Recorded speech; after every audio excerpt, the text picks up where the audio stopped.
is Skid Row, a street of forgotten men and women. Some of them slide down from high places. Some start here. Nobody works up to it. This is the bottom.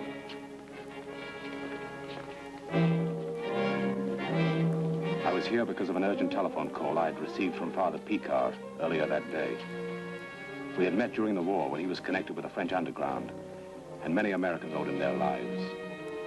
After the war, he'd come to America and started a little mission on the road. It was open to all, whether they needed someone to talk to, food to eat, or even prayers.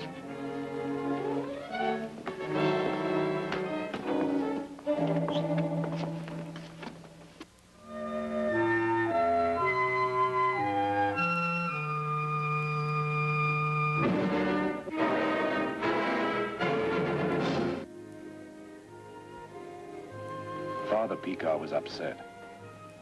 He said he had read I was in town, and that in a way I might be the answer to his prayers. A man named Dan McGee was to die in the next 36 hours for having killed a cop. He told me that he didn't believe Dan was guilty. He didn't know if I could help because time was very short, but he begged me to try. I asked a lot of questions, and Father Picard tried to answer them. Dan was a strange man, and cruel only to himself. He was an ex-Marine, had even been given a citation for duty above and beyond. Skid Row had claimed him because, as the father put it, Dan had seen too much in too short a time. If it had been anyone else but Father Picard, I would have said no. Instead, I asked him the obvious question. Women. He hesitated, so I asked him again.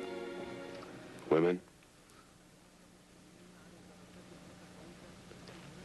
In particular? In particular, one, Mary. No other name, just Mary. Just Mary. Or if it helps, the other Mary.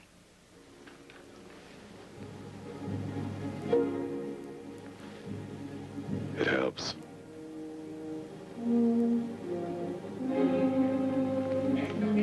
I thought I'd start with Johnny, for instance. A character who called himself the mayor of Skid Row. Johnny sold tip sheets at the racetrack. If you want to see the mayor, you go to City Hall. So I went to Johnny's City Hall, the Del Monte Cafe.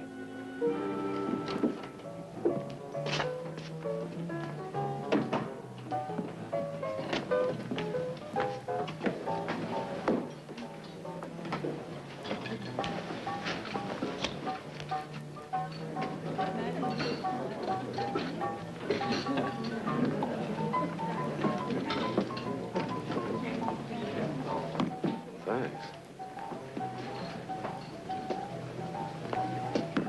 Mike. Hey, Johnny. You want something? Just a bowl of stew. A big one. What's the matter, on the short line? Yeah, Tap City. Haven't had a winner in 3 days. The suckers are all on the free list. When I saw you at the track, I thought you were in the money. Yeah, I was till I started betting my own tips. What can I do for you, Mike? Tell me about Dan McGee. Dan McGee. Never heard of him. How about you? They come and go. That's how it is, eh? Yep, that's how it is, Mike. Life down here is cheap. Death don't mean much. People welcome it. In the meantime, everybody's got something to hide, and the less digging around there is, the better they like it. Now, for instance, if you want to meet some of the talent... I'm ready, Johnny. Fix him up, Monty. Are you the Monty on the sign? Sure, Del Monte, that's me. Tell him your real name, Monty. Go on, he's a friend of mine. Delmar Montague. That makes you a friend of mine. Thanks, friend. I'll see who's available. There's Sadie. Oh, she's got a life. An out-of-town buyer. Want to see how the other half lives. I bet he sees it if he sticks with Sadie. How about Fritzy? No. Story goes with her. I'm way ahead on stories. There's Mary.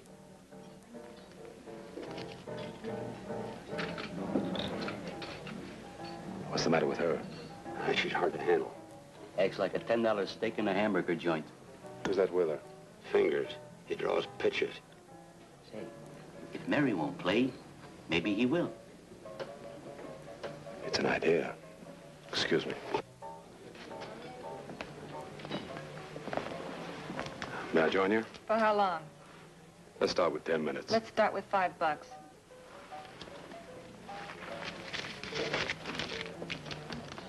What was it you wanted to talk about? Dan McGee. Never heard of him. He's gonna die in a few hours for killing a cop. It happened around here about 8 months ago. He must have been quite a lad, this McGee. Pull a stunt like that and pass out with a gun in his hand. Yes, sir, he must have been a dilly. He was somebody we never heard of. Your time's up. Not quite.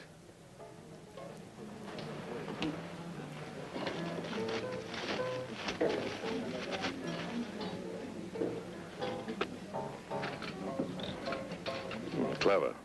Keep it. Thanks. See you around. It might be that I just didn't like Fingers, or maybe I was beginning to feel sorry for Dan McGee, the guy I didn't even know. One thing was for sure, I had places to go and people to talk to. I wanted to know more about Fingers and Mary. It might not help Dan, because maybe he was beyond help, but I owed some answers to Father Picard. When you've led my kind of life, you get to know all kinds of people, and they get to know you. It didn't take long to find out that before the trouble started, Mary was Dan McGee's girl. She'd followed him around like a faithful puppy. As for Fingers, the opinion was unanimous. He was rotten. He'd always been jealous of Dan, and now that Dan was gone, he'd taken over.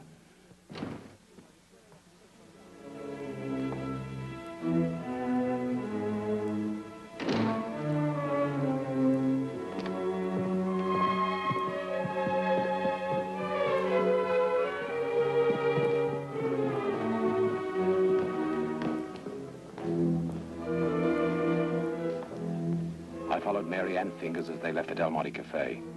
I watched them talk for a few seconds in front of her hotel, and finally Fingers left. Mary was about to have an unexpected visitor, me.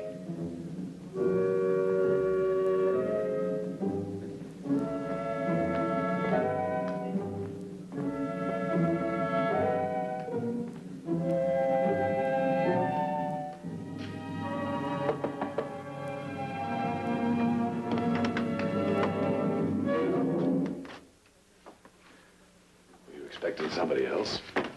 This is my home. I live here. I work at the Del Monte. If you want anything I got, see me there. I want some information. You still owe me a couple of minutes. Fingers gave you a sketch, didn't he? That ought to square it. Is that the way he pays his way? I can save us both a lot of trouble. When you work down here, you got to be somebody's girl. I'm Fingers' girl. Now let's take it from there. Were you always Fingers' girl?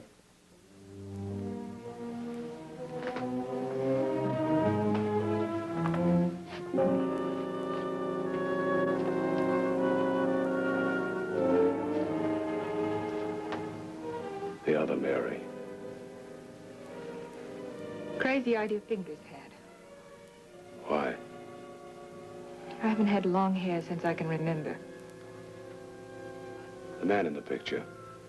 That's not Fingers. No? Who is he? Dan McGee. You're smarter than I thought you were. You used to be Dan McGee's girl, and you never got over it. That's Fingers' girl, that, and that.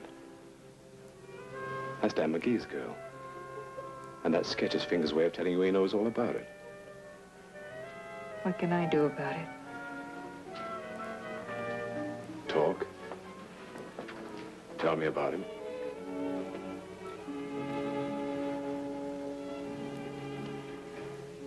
He wasn't an easy guy to get along with. He drew a few bucks a month from the government. Enough to keep him in a glow. Then he thought he was charging ashore on some beachhead, waving that gun around and yelling crazy. That night. He was in the Del Monte building up a head of steam.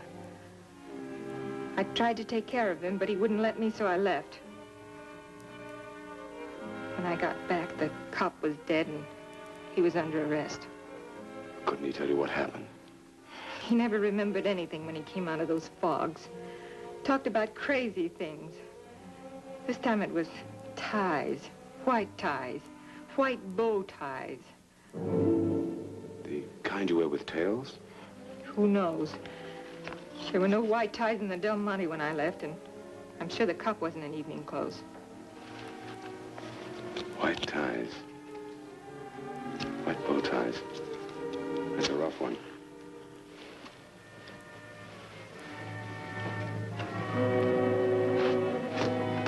Do what you can for him, will you? I got a letter from him last week. He says in the past 8 months he's straightened himself out. I hope he enjoys it. He's got about 30 hours left.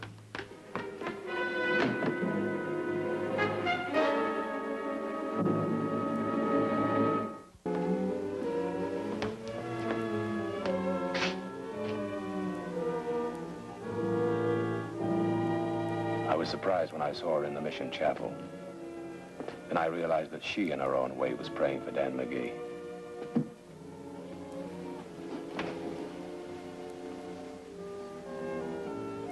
Fingers came back last night.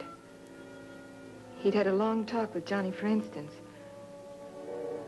You're Michael Lanyard.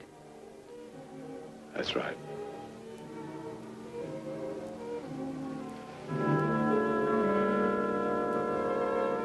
Then you know how it is. Yes, Mary. I know how it is.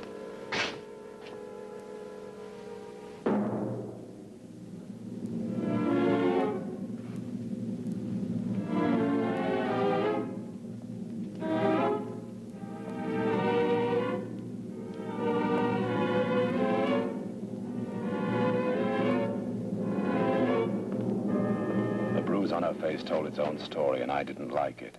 Fingers had given her a good working over, probably because she talked to me. The payoff I owed Fingers had to wait because I was trying to find out if Dan McGee had really killed a cop. And I didn't have much time left. White ties. None of it made sense. All I knew was that I didn't like a guy named Fingers. It was worth a try, so I headed for the Del Monte.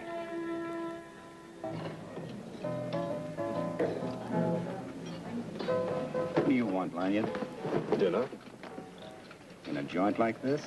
What's the matter with a joint like this? Nothing. It's class for Skid Row, but you're a Sunset Strip man. Ciro's, LaRue, Macombo. You have dinner in your suite at the Beverly Hills Hotel or the Ambassador.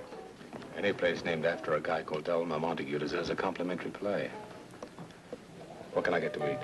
Beef stew, ham and eggs, small steak, coffee, and apple pie. Ham and eggs. Eggs over easy, ham well done, huh? When we serve ham and eggs, it's ham and eggs, period.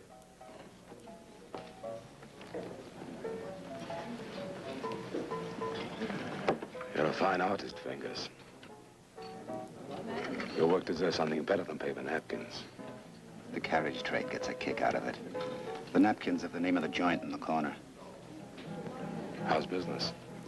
Fair. We get college kids in bunches, and every now and then somebody from uptown. Slumming for kicks. Like after parties and receptions, huh? Things like that. Seems to help some people to look at misery.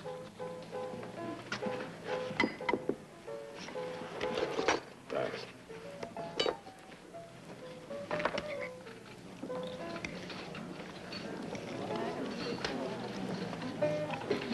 Not bad. What did you expect? Poison? We live on that stuff. So do millions of other people. But they don't sit around feeling sorry for themselves. Now, who are you talking about? You. You and Dan McGee. A man you've got on your mind so much you're sketching him right now. I thought you didn't know Dan McGee. I don't. But I saw him last night. In a sketch called The Other Mary. So you know. You know how I feel about him and Mary. You know I'll be glad when he dies tomorrow. What else do you think you know? I know that his death won't solve your problem. Killing him won't take him out of Mary's mind. I'll take care of that after he's gone. Now get out of here, will you?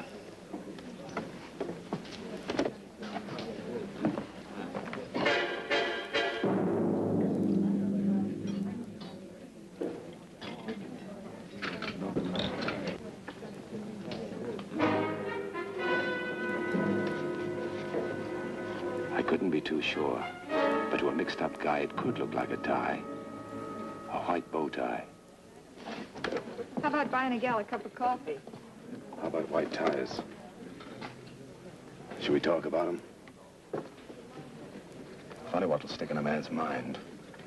White ties. White bow ties. You or I wouldn't think about that, would we?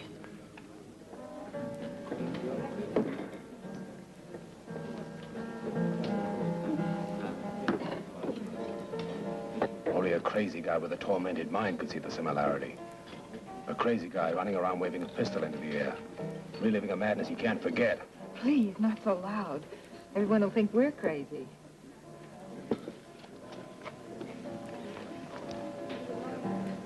To a guy with about 12 hours to live.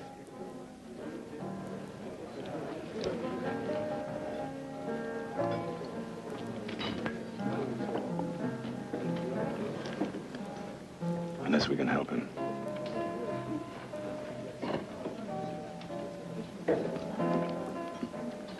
Let's go back to that night. Where were you sitting with your customer? I was sitting here. Where were his fingers? He was in the next booth.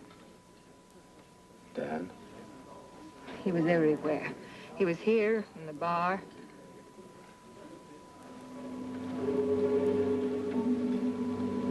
Why didn't somebody take the gun away from him? Why didn't somebody who loves him?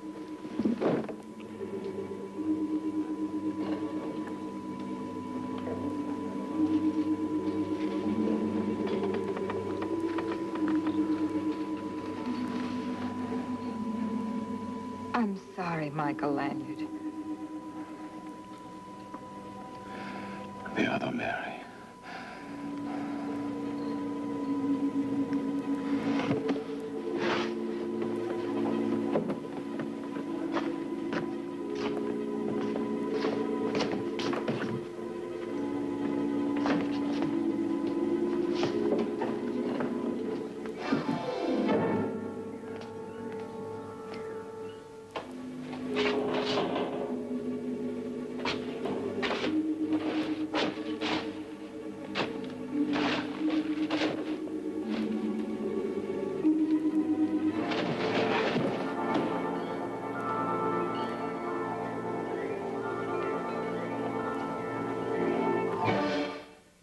Mike! Mike, is that you? What happened, Mike? White ties, Johnny. White bow ties.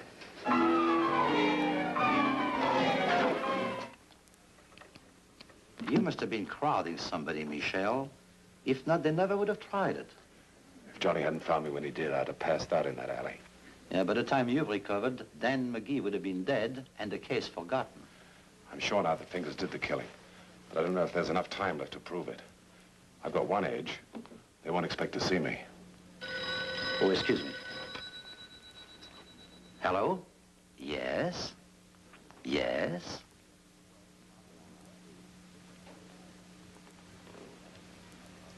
The governor denied the stay of execution. Dan dies at noon. That gives us 5.5 hours.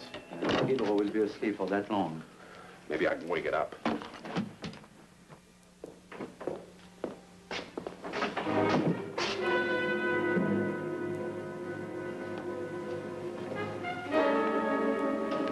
Yeah. It's me. Take a good look. What kind of woman are you to sucker a man into drinking a cup of coffee when you know it's loaded with a Mickey? What happened to you? Where's your heart? Or did that sadistic sketch artist slap it out of you? Is that it? You like being slapped around? Speak up. I'm in a hurry. But I can take time to give a dame like you a real working over. No. No, please, I can't take any more. I asked you a question last night. Why didn't somebody take that gun away from Dan? Never mind, I'll answer that myself. Somebody did. Fingers. Is that it? What then? Fingers and Dan went out in the alley. Come on, what happened? I don't know. Where is Fingers? He has a room back at the Del Monte. Where shall I go? I can't stay here. Find Father Picard. and try and square yourself with his boss.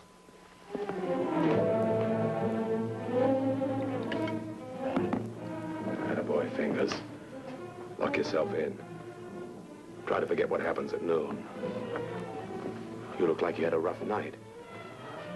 You had another one 8 months ago, didn't you? When you took away Dan McGee's gun. What happened out there in the alley? What happened between you and the cop? Did he push you around a little bit? Like this? And this? Like you slapped Mary because you knew you weren't half the man that Dan McGee was? I thought I got rid of you last night.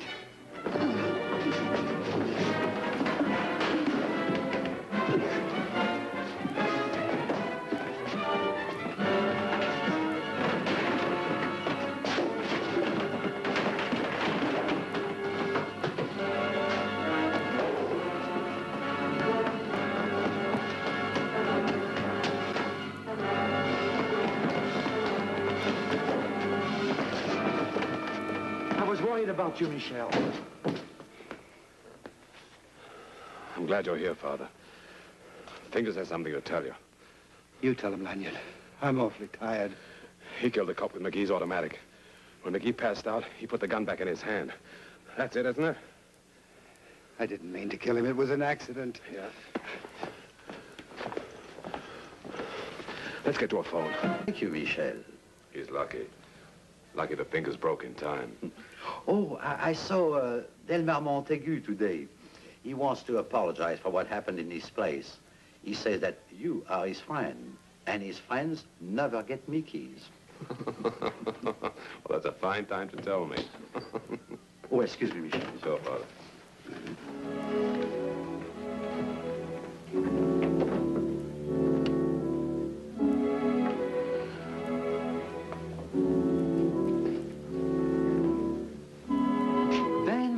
Marie, say, I was just about to have supper. Would you join me? At first you join us in a prayer, Father.